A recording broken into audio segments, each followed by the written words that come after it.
Back in 7th grade, we wrapped up the school year with a field trip to an aquarium just outside town.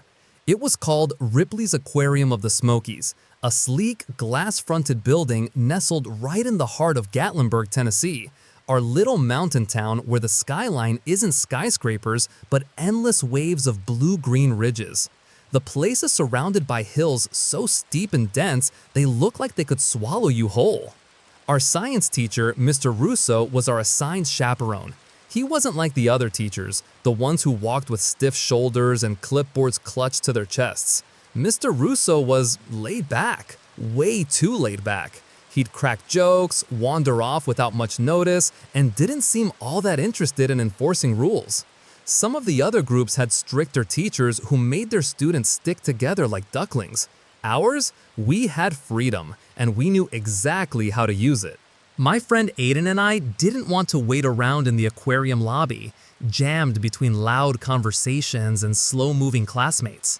So, while the rest of the students stood around waiting for instructions or counting off in lines, we drifted away. Quietly, casually. No one noticed. We slipped past a glass wall etched with wave patterns and ducked into one of the darker hallways, grinning at each other like we'd just gotten away with something huge. The aquarium had technically opened just for our school that day. No tourists, no crowd. So as Aiden and I wandered deeper into the exhibit corridors, the observation areas I guess you'd call them, there wasn't a single other soul in sight. No voices, no footsteps. Just a low, filtered hum of water pumps and the soft, otherworldly glow of tank lights. It felt like we had the entire place to ourselves. As we walked through the winding paths lined with massive glass panels, the deep blue of the tanks seemed to stretch endlessly. Silver streaks of fish zipped past, casting flickering shadows on the floor. Jellyfish pulsed silently behind thick glass like slow-motion ghosts. Eels twisted like ribbons through the rocky coves. It was surreal, peaceful, almost dreamlike, but that strange quiet also made everything feel just a little off. We were getting the best views in the house, no question, but that silence, it had weight, like the kind you feel when you're being watched, even though you know you're alone. And at the time, we didn't think twice about it. We moved on to the next room. A long, shadowy corridor bathed entirely in dark blue light from the surrounding tanks. That eerie underwater hue coated everything, from the polished floors to the glass walls, making it feel like we were walking at the bottom of the ocean. This room was packed with large enclosures filled with vibrant tropical fish. Bright orange clownfish darted between sea anemones, and neon blue tangs glided gracefully through the water. Fish straight out of Finding Nemo. Naturally, Aiden and I couldn't resist cracking jokes. We pointed out Nemo, Dory, even made up backstories for the fish like we were narrating a parody documentary. The air was still cool, heavy with that damp aquarium scent, salt, filtration, and something vaguely metallic. That's when we heard it. A voice, sharp, firm, close. "Hey!" We both jumped a little, turning toward the sound. A man was standing in the threshold between the room and the hallway behind us. Cargo shorts, green t-shirt, hands on his hips. He looked like someone's dad, mid-40s maybe, tanned, slightly out of breath. But it wasn't his appearance that caught me off guard. It was his tone. There was no friendliness in it, no "hey there kids" vibe, just authority. "Are you with the field trip?" he asked, eyes narrowing slightly as he looked between us. I opened my mouth, was about to say no, but Aiden, quicker on the draw, nodded and answered, "Yeah." The man didn't smile or nod back. Instead, he said, "Come with me, right now."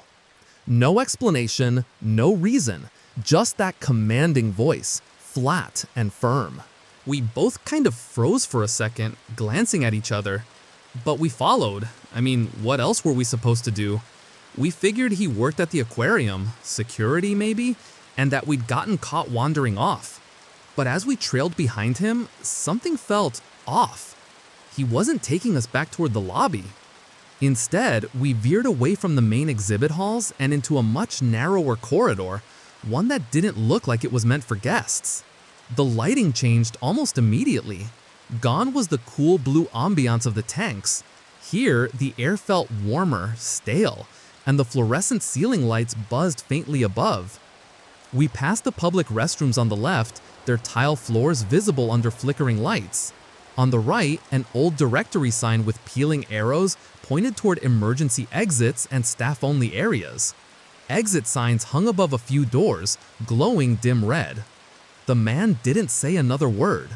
Eventually, he stopped in front of an unmarked door, one of those heavy metal exit doors with a rusted push bar.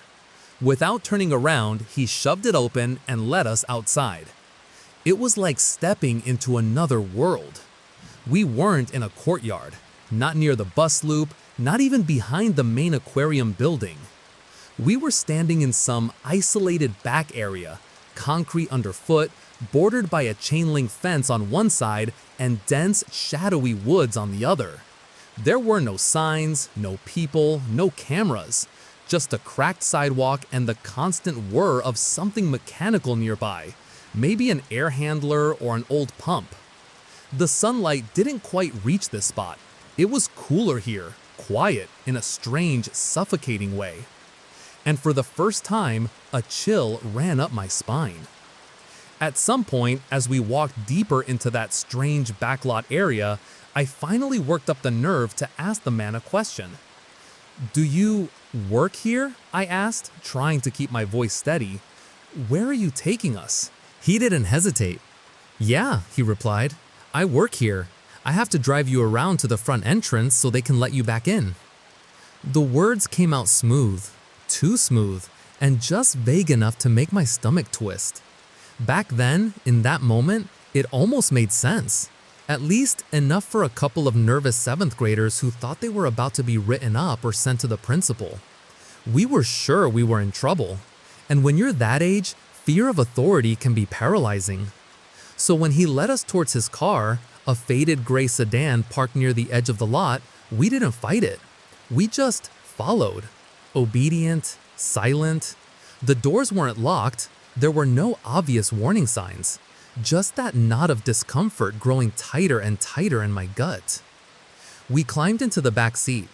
The upholstery was rough and worn, and there was an old fast food bag crumpled in the passenger side footwell. The air inside smelled faintly like cigarettes and something else, something old, like plastic left in the sun too long. "Strap in," he said, turning the key in the ignition. The engine groaned before it started, and with that, he pulled out of the small lot and onto the road. At first, everything felt like it might be okay.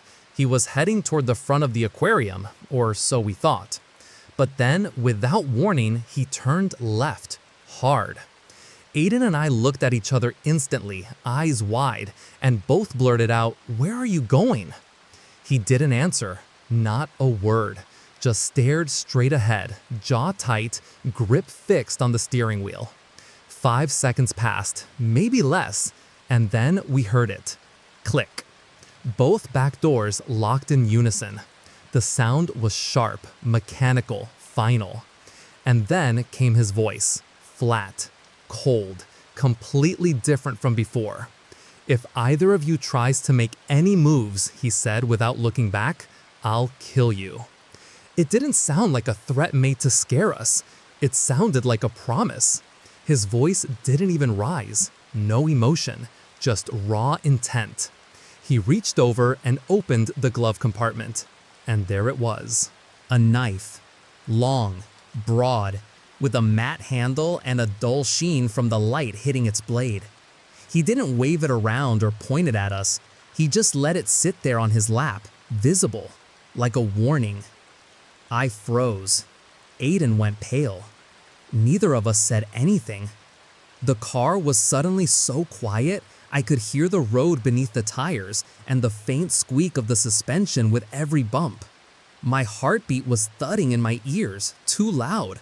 My hands were clammy. My chest felt tight, like my lungs didn't have enough room to expand. I wanted to scream, but my throat wouldn't cooperate. I wanted to say something to Aiden, but I couldn't. We couldn't. The man kept glancing at us through the rearview mirror. Every few seconds, those cold, hawk-like eyes locked onto ours. Watching, waiting. We were trapped, no escape. And somehow, we both knew. This wasn't just a bad situation. This was real danger. He kept driving. The neighborhood we entered wasn't really a neighborhood at all. It was more like a maze of cracked asphalt winding uphill through the woods. Isolated, no sidewalks, no houses in sight. Trees pressed in close on both sides, thick with summer leaves, their shadows crisscrossing the road like veins. There wasn't a single car in front of us, no cars behind, no sound, except for the low hum of the engine and the crunch of gravel beneath the tires. And then he stopped, right there, middle of nowhere. He pulled off to the side of the road where the asphalt faded into dirt and roots. There were no houses, no signs, no through traffic, just trees and that dead, awful silence. "Stay in the car," he said, cold and controlled, as he opened his door and stepped out, knife in hand. My pulse spiked, my mouth went dry. As soon as the door shut behind him, I leaned toward Aiden and whispered, so low it was barely audible, "Get ready to run. When I say go." Before he could respond, the man suddenly appeared at my door. He yanked it open so hard it rattled. "Out," he snapped. I froze. He didn't yell, didn't snarl. His voice was calm, like someone reading instructions from a manual, but that only made it worse. I climbed out, legs shaky, heart pounding against my ribs. Then he turned slightly and said loud enough for Aiden to hear, "Tell your friend, if he wants to see you alive, he better still be in the car when we get back." That sunk deep. A cold, hollow pressure opened up in my stomach, as if something inside me had dropped away completely. He pressed the car door shut, lightly this time, and motioned for me to walk toward the woods. He didn't hold the knife up. I think he slipped it into his pocket, but that made it worse. Not knowing exactly where it was, not knowing when he'd pull it back out. He stayed behind me, maybe a step or two back, guiding me off the road into the trees. Each step I took into the brush felt like I was walking off a cliff. And then, out of the corner of my eye, I saw movement. It was Aiden. He was sliding across the back seat toward my side of the car, the unlocked side. I could see the silent panic on his face, his eyes locked on mine. His hand touched the door handle. And in that instant, I didn't wait. I screamed, "Run!" Aiden threw the door open and bolted, downhill, fast, feet pounding against the sloped pavement. I spun and took off after him. I heard the man shout behind me, the rustle of leaves and frantic footsteps as he lunged forward. He chased us. And I swear to you, I'm not exaggerating, he threw the knife. I felt the air shift as it passed me, a flash of steel just missing my shoulder, maybe by a few inches. That sound, the sudden metallic clang of it hitting the pavement ahead, burned itself into my memory, sharp, echoing. I didn't stop to look at it. I didn't stop at all. I just kept running, racing downhill in the same direction we came from, lungs burning, legs screaming, heart ready to explode. Behind us, the man gave up. I don't know exactly when, but he didn't follow for long. Maybe after throwing the knife, he realized it was over. Maybe he got back in his car and sped off. All I know is the footsteps faded, and by some miracle, we made it. We reached the bottom of the hill and navigated back through familiar roads until, somehow, we found our way to the backside of the aquarium. We slipped in quietly, avoiding teachers, crowds, and cameras, our clothes damp with sweat, shoes scuffed and muddy. And unbelievably, we got away with it. Mr. Russo never noticed we'd been gone. He was still near the exhibits, casually chatting with another teacher, probably still thinking we were at the touch tanks or watching the stingrays. Aiden and I made eye contact, but we didn't say a word. Not to him, not to anyone. We kept it quiet. We didn't know what to tell people. We didn't want to get in trouble. And honestly, we didn't believe anyone would catch him. He was long gone by the time we got back. As the years went on, the memory stayed buried, sort of. Every now and then, we'd talk about it, quietly, in short bursts, always with that same haunted, unfinished feeling. We've both spent years wondering what that man actually intended to do. We can guess. We've played out the worst-case scenarios in our minds more times than I care to count, but we've never spoken of it publicly. We don't like to think about it. Not really. Because deep down, we both know. We were a few seconds away from becoming a headline.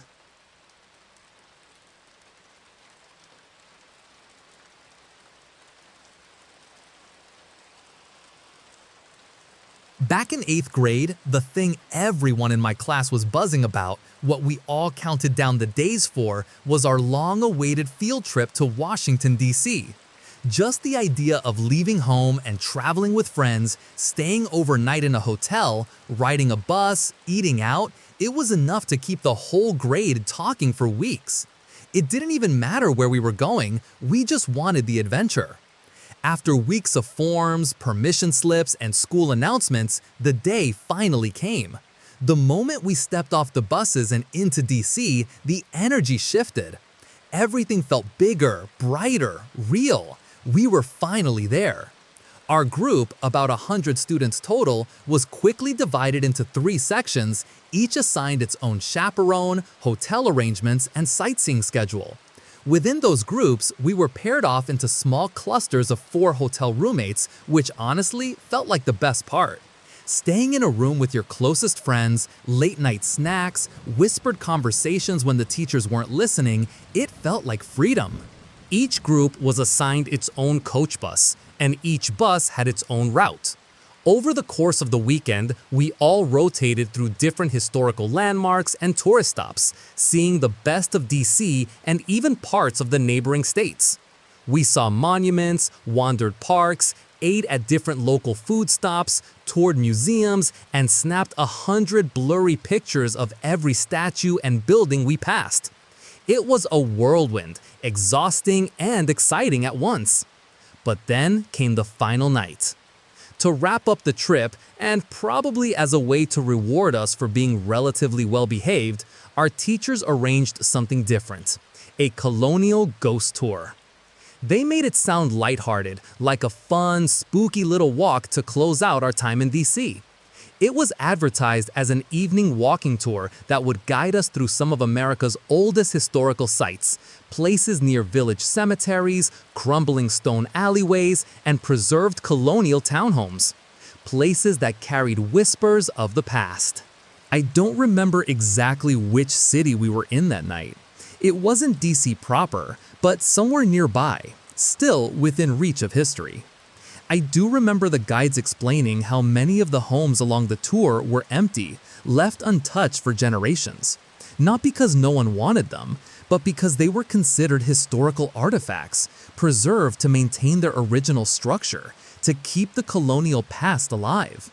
They looked like something out of a painting: shuttered windows, ivy-covered brick, gas lamps flickering in the distance. Time hadn't touched them in decades. And as the sun dipped below the horizon and the air turned cold and still, a strange quiet settled over the group. Everyone was buzzing with nervous excitement, except me. I've always been jumpy when it comes to ghost stories, haunted places, anything paranormal. Even as a kid, I avoided horror movies. Something about it just never sat right with me. I tell myself it was all made up, but a part of me never really believed that. Still, I convinced myself this was just a tour. Just stories. Nothing could actually happen, right? As the sky deepened into a dusky gray, our group was split up again, this time into smaller clusters of around 10 students each. The air was beginning to cool, and the flickering gas lamps cast long, stretched shadows across the cobblestone streets. We were each offered cameras to carry, cheap disposables for those who wanted to snap photos of supposedly haunted spots. The guide made a point of saying not to get our hopes up. "Don't expect too much," she said with a half smile. "Most of the time, nothing out of the ordinary happens." Despite that, there was a buzz of hope among the kids, a quiet excitement. The idea of capturing a mysterious light or a faint orb in a photo was enough to keep the cameras clicking constantly. We drifted from one location to the next, weathered colonial homes, faded headstones, iron-wrought cemeteries tucked between alleys. The guide shared details about the families who had lived in each house, painting ghostly portraits of lives long gone. While my classmates were busy snapping shots into open doorways and dark windows, hoping to catch something unexplained in the lens, I found myself more drawn to the stories. There was something strangely comforting about hearing them, as if each tale held some kind of forgotten truth, sealed inside these empty houses. Jessica, one of the girls from my hotel room, wasn't as camera crazy as the rest of our group. She'd take a picture here and there, but mostly she just listened. Quiet, thoughtful, attentive. I remember standing next to her more than once, watching the others scatter down the sidewalks, pointing their lenses at shadows, while she stood perfectly still, eyes fixed on the tour guide. Eventually, our group approached a small two-story house that stood alone in the center of the street. It wasn't grand or ornate like some of the others. It was plain, almost somber in its simplicity. The windows had a strange blue tint to them, as though something was glowing from behind the glass. But the place was clearly vacant. No curtains, no furniture, no lights. Still, something about it pulled at me. I don't know why, I just felt drawn to it. The guide paused in front of the front steps and turned to face us. She lowered her voice slightly as if this story demanded a certain reverence. "This home," she began, "once belonged to a man and his wife, a very beautiful woman from what the records say. He was completely enamored with her. By all accounts, they were deeply in love. And when they learned they were expecting a child, it was said the entire village shared in their joy." She paused. But things didn't go as planned. The group quieted. The wife passed away during childbirth, a tragic complication. She left behind a newborn daughter, a healthy baby girl. I felt a pang in my chest. Jessica lowered her camera and glanced sideways at me, her brow slightly furrowed. "The father was never the same," the guide continued. "He was shattered by the loss of his wife. And although he never outright blamed the child, he resented her deeply. He grew cold, angry. It's said he found his daughter to be homely. And the older she got, the more he kept her hidden inside this very house." The house suddenly looked different, heavier, like the windows were holding their breath. He told her no one would ever want her, that she had no beauty, no value, that she would never find a suitor. So he forced her to stay indoors, away from the village. And he taught her to sew, to weave, to use, as he put it, the only good thing about her, her hands. The group stood still, the only sounds coming from the creaking of a sign in the wind and the distant hum of traffic far beyond the village border. I stared up at the second-floor window, imagining that girl sitting just beyond the glass, bent over a loom or a needlepoint frame, her father's shadow filling the doorway behind her. I felt heaviness, not the fear I expected from a ghost story, but sorrow, deep, lingering sorrow. There was something unspeakably lonely about the idea of growing up like that, in silence, in shame, in a home that once held love and had become a prison. Jessica stepped a little closer, her voice barely above a whisper. "They must have been so unhappy in there." I nodded, my eyes still fixed on that pale blue window, the ache in my chest refusing to let go. And as we stood there, I couldn't help but wonder, was she still in there? We continued down the cobbled street, slowly drifting toward the next historical home. The chill in the air had deepened, and I found myself glancing back at that last house, the one with the soft blue windows and the story that still sat heavy in my chest. Jessica lingered behind for a moment, then lifted her digital camera and snapped a single photo of the house. Neither of us spoke, we just kept walking. We were almost at the next home when I noticed Jessica had stopped. She wasn't moving. Her head was bent slightly forward, eyes fixed on the small screen of her camera. Her face had gone pale, lips parted, brow furrowed, like she was trying to understand what she was seeing. "What is it?" I asked, turning back. No response.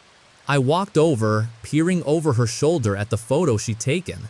Just a simple shot of the colonial house, second floor centered in the frame. At first, I didn't see anything unusual, but then my eyes caught something. "Wait," I said, my voice tightening. "What's that?" There was a gleam, a shimmer, barely noticeable, right at the edge of the second floor window on the far right. "Can you zoom in?" I asked, already knowing the answer would rattle us. Jessica's fingers trembled slightly as she tapped the buttons. The image magnified. And there they were. 3 figures, clearly visible in the window, staring straight out. The one on the right was the most defined, a woman, translucent and pale, with her features blurred like fogged glass. Her posture was rigid, her face solemn, her eyes hollow. Behind her, to the side, stood a taller man, broad shoulders, sharp silhouette. His face wasn't as visible, but you could see the darkness around his eyes, like deep shadows smeared across the glass. The outline of his figure almost loomed over hers. And then there was the third. She was more difficult to make out. A figure, definitely a woman, but her shape was distorted, hazy. Unlike the others, her body lacked any clear facial definition. Her skin was wrong, not because of color, but because of how undefined it appeared, like she wasn't fully there, or like the lens couldn't properly focus on her existence. She wasn't standing at the window. She was leaning, just slightly, almost as if she were looking directly at us. Jessica gasped, pulling the camera a little closer to her chest. My skin prickled with a sensation I can only describe as wrongness. Not fear, not exactly. Just that heavy certainty that something had been there, watching us. "The man and the girl," I said, still staring at the image burned into my mind. "That makes sense. That must be the father and the daughter." But I looked up at Jessica. "Who's the third one?" She looked back at me wide-eyed. We both knew we hadn't been told about anyone else.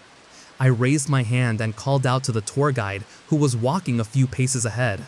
"Excuse me?" I said, trying to keep my voice calm. "That last house, was there ever anyone else living there? I mean, besides the father and daughter?" The guide slowed and turned, her expression puzzled. "Why do you ask?" I hesitated. "Just curious. The house feels like it might have held more." She paused for a moment, considering. Then, with a slow nod, she replied, "Actually, yes. During their time in the home, the family had a black female servant living with them. She helped care for the house and the child." My stomach dropped. Jessica's hand tightened around her camera. So the third figure, that strange, less defined shape standing near the window, had been there for a reason. The father, the daughter, and someone else, someone forgotten in the story, someone still watching.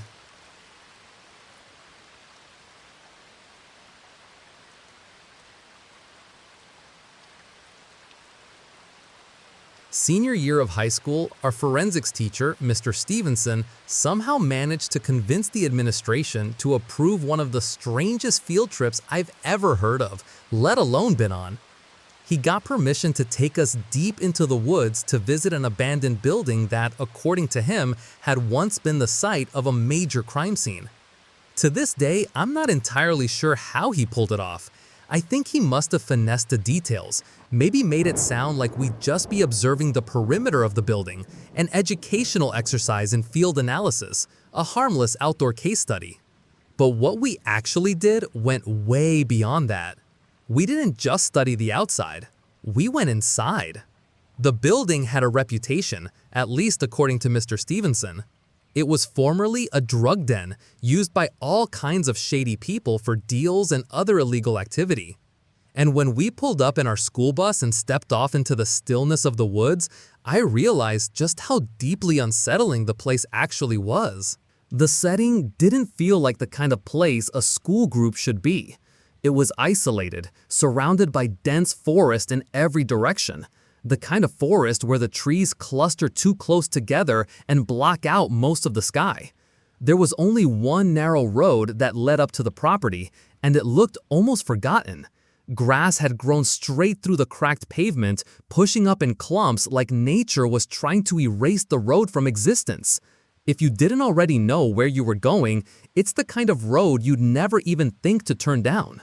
That alone gave me chills. Our class at the time was covering topics related to drug crimes, so I guess Mr. Stevenson thought this would be a hands-on experience that tied in well. But as he led us toward the crumbling building, I couldn't help but feel like this was way out of bounds for a school trip. Still, no one said anything.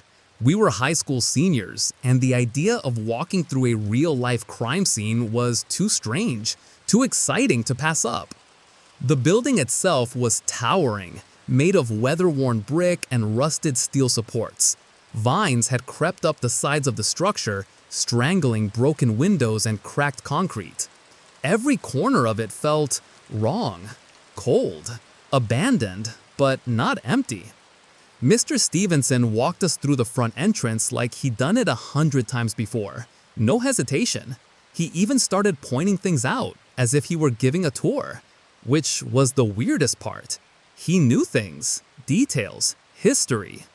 He told us the original purpose of the building was unknown, that it had never been officially documented. Apparently, construction had started, but the upper levels were never completed. Something happened, no one knew what, and the entire project had been abandoned, just left to rot. That alone was strange enough. But according to Mr. Stevenson, the unfinished structure and remote location made it the perfect spot for all kinds of underground activity. It quickly became a hotspot for drug deals, hideouts, and even rumors of more violent crimes. Most of us were stunned, because there we were standing inside what used to be a drug den with peeling paint curling off the walls and faint graffiti tagging every surface. The air smelled like mildew and dust, and the silence inside was so deep it made every footstep echo. This wasn't a reenactment or a staged experience. This was real. And somehow, this was a school field trip. Mr. Stevenson was so laid back about the whole trip, it honestly felt more like a free period than a supervised outing. He barely kept track of anyone. A few students had already wandered off, slipping into different parts of the building to explore on their own. And if he noticed, he didn't say a word. Maybe he just didn't care. Or maybe, weirdly enough, he expected it. Seeing everyone else scatter gave me and my friend Jana, though I've always just called her G, the excuse we needed. And yeah, before you ask, I'm a guy, and G just happened to be one of my closest friends back in high school. Nothing weird about that. We'd been tight for years. So naturally, I convinced her, more like dragged her really, to go exploring with me. I had one specific goal: get to the top floors of this place. From the outside, we could see there were at least 8 stories, but the uppermost levels looked different, less finished, more exposed, raw. That alone made me curious. And G, reluctantly, agreed to come along. Worst case, I said, we can't find the group and just walk back to the bus. It's literally parked right outside. So, up we went. One flight of stairs after another. The deeper we went, the quieter it became. The building swallowed sound like it had lungs. Every step creaked beneath our feet, but the echoes were distant and warped, like the walls weren't sure whether to carry the sound or bury it. As we reached the middle floors, something strange happened. There was less graffiti, less trash, less broken glass. The rooms were mostly empty, stripped bare, but there was a weird sense of stillness, like these floors had been forgotten in a way the others hadn't. No bright spray paint, no shattered bottles or old newspapers, just quiet. But as we kept climbing, things shifted again. On the higher levels, the decay came back, and it was worse. The walls were layered in thick, angry graffiti. Symbols I didn't recognize, names scribbled over older names, strange markings that looked like they weren't just made for fun. Trash littered every hallway, torn plastic, crushed cans, bits of broken wood. It was like people had come here on purpose to leave something behind. And that's when it got sketchy. We stopped at what had to be the second highest floor. There was no drywall, just the raw wooden framework of the building. Beams crisscrossed like bones, some of them splintering, others barely hanging on. The floorboards were worn thin, in some places rotting, and there were holes, actual holes that opened straight down to the floors below. Every step we took had to be slow and calculated. The wood flexed beneath us. G stayed right behind me, muttering under her breath how much she hated me for talking her into this. I didn't blame her. It was starting to feel less like an adventure and more like we were trespassing in something that didn't want us there. We looked up to the next staircase, hoping to make it to the very top. But the stairs were gone. Not blocked, stripped clean. The metal supports remained, rusted and jagged, but the actual steps had been ripped out, leaving nothing but empty space between floors. As if someone had purposely made sure no one could reach the highest level again. We stood there for a moment, staring up into the darkness above us, the remnants of the staircase like ribs leading nowhere. There was a strange stillness on that floor. Not silence, but a pause, like the air was holding its breath. Something about that broken staircase didn't just feel dangerous, it felt intentional. And suddenly, being alone up there didn't feel so exciting anymore. There had to be a way up to the top floor. Even though the stairs were gone, it didn't feel like the kind of place that left things unfinished without alternatives. So we kept moving, picking our way across the unstable boards, stepping carefully around the dark gaps that opened to the levels below. The deeper into the floor we went, the stranger it felt, like something was off kilter. Not quite dangerous yet, but not right either. Then Gianna suddenly reached out and grabbed my shoulder, stopping me mid-step. "Wait," she whispered, her voice tight. I turned and she was staring upward, wide-eyed. She slowly raised a finger and pointed to a dark hole in the ceiling, maybe 10 feet ahead of us. I saw something," she said. I squinted into the opening, just a narrow gap in the rotted boards above, letting in a slice of the shadowed upper level. At first, nothing. Then we heard it, a sound. Tick, tick, tick, tick. It was soft, but clear. The kind of clicking noise people make with their tongue when they're calling a cat or trying to get someone's attention. And then, an arm slid into view. Just the arm, slowly, deliberately. It emerged from the edge of the hole and hung down, limp and quiet, but not lifeless. Whoever it belonged to had to be lying flat on the floor just above, stretched out alongside the hole, motionless aside from the arm. The sleeve was long, black and loose-fitting. The fabric looked worn, dusty. The skin that was visible, the hand, was pale and still. Fingers hung slightly curled, twitching only faintly as the ticking sound continued. Gianna stiffened beside me. Her fear hit me before my own even caught up. I could feel her whole body tense, her hand still on my arm, gripping tighter.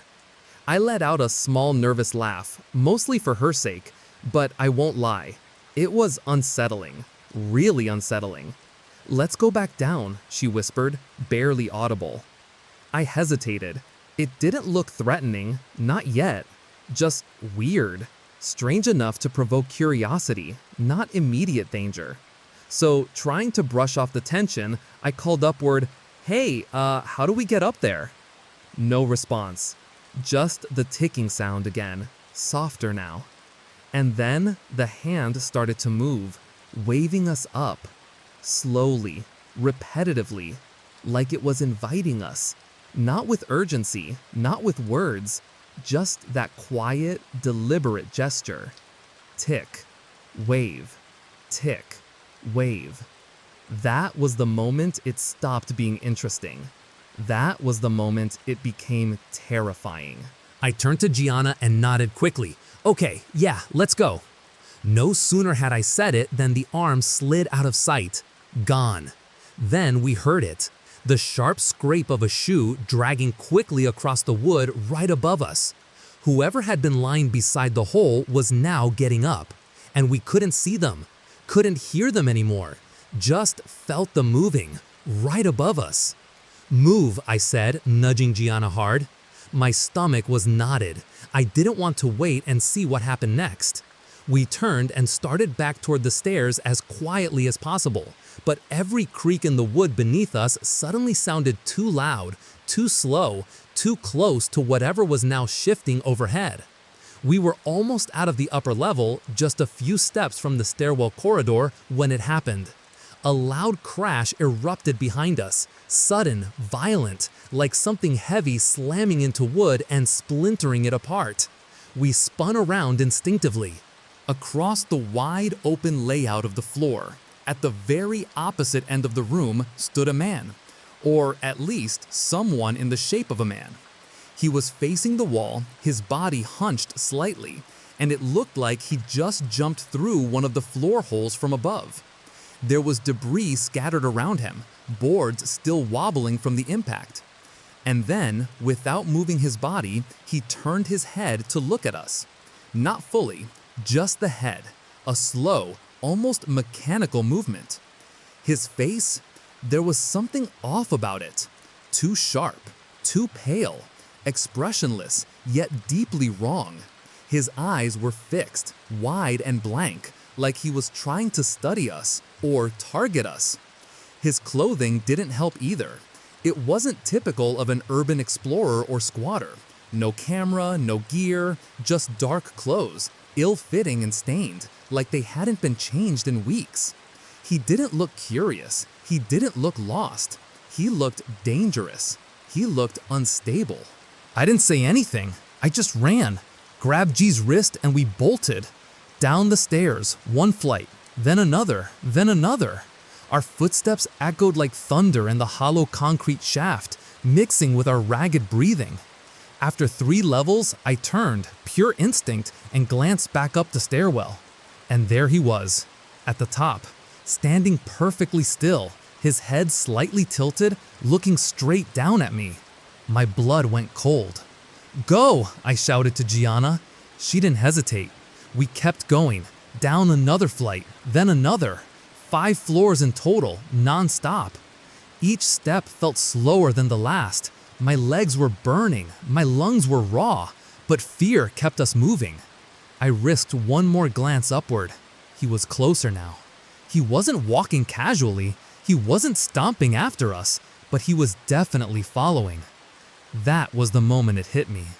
He had been chasing us, silently, patiently, not sprinting, just closing the distance.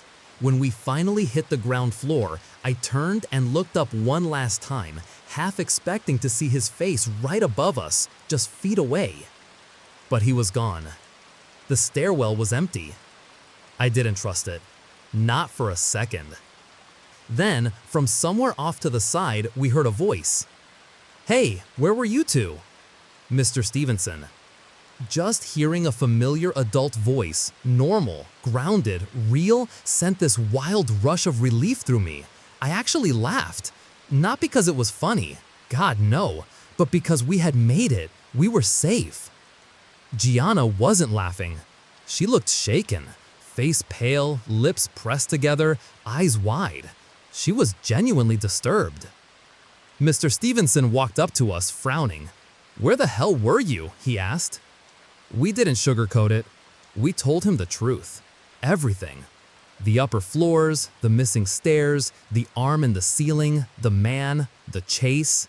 He was mad, no doubt about it, clearly frustrated that we'd broken away from the group. But when we finished our story, something in his expression shifted. His voice lowered a bit, and he told us flatly, "You need to get out of the building, now."